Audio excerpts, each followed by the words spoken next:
جناب سید عالم صلی اللہ علیہ وسلم کے خطبوں میں یہ بھی ہے اور ارشادات میں یہ بھی ہے،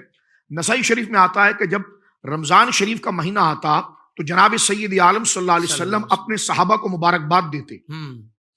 اور یہ ارشاد فرماتے تم میں بابرکت مہینہ آ چکا ہے۔ یہ وہ بابرکت مہینہ ہے جس کے ہر دن کو اللہ رب العالمین نے، یہ پورا مہینہ تمہارے لیے اللہ نے روزے کو فرض کر دیا ہے،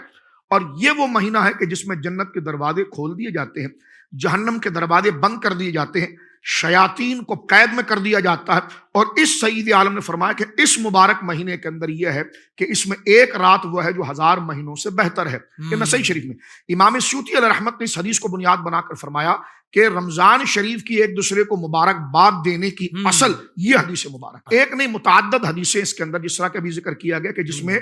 نفل عبادت جو ہے وہ فرضوں کے برابر ہو جاتی ہے، اور جو فرض ہے وہ 70 فرضوں کے برابر ہو جاتا ہے۔ تو ان فضائل اور کمالات کو اگر ملحوظ رکھیں تو طبیعت خود اس عمل کی طرف برانگیختہ اور تیار ہو جاتی ہے۔ اور خاص طور پر حضور سید عالم صلی اللہ علیہ وسلم کے معمولات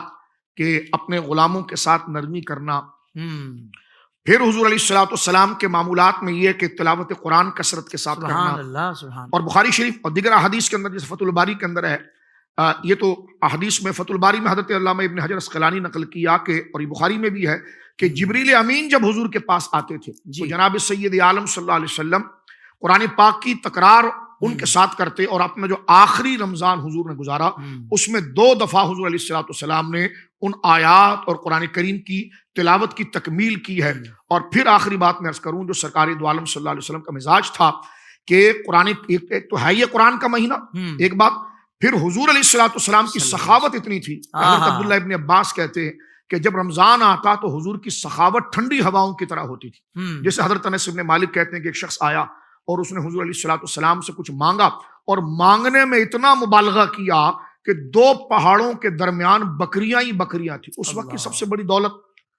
یہی مویشیاں تھی۔ اس نے کہا مجھے یہ سب دے دیجئے، سرکار نے فرمایا سب تیرے ہو گئے۔ وہ سب لے کر اپنے علاقے میں پہنچا، اس نے کہا جناب سید عالم صلی اللہ علیہ وسلم اللہ کے سچے رسول ہیں، یہ اتنی سخاوت کرتے ہیں، اتنی سخاوت کرتے ہیں کہ انہیں فقر کا خوف ہی نہیں ہوتا۔ تو یہ مبارک باتیں اگر ہمارے اندر آ جائیں تو الحمدللہ اس کی شب و روز کے فضائل جو جناب سید عالم نے بیان کیے ہیں تو اس کو دیکھ کر سن کر حضور کی ذات پاک پر کامل اعتماد کر کے خود طبیعت نیکی کی طرف اور بدی سے چھٹکارے کی طرف ایک جملہ صرف عرض کروں گا۔ سرکار نے یہ بھی فرمایا کہ اس مہینے میں 4 کام کریں۔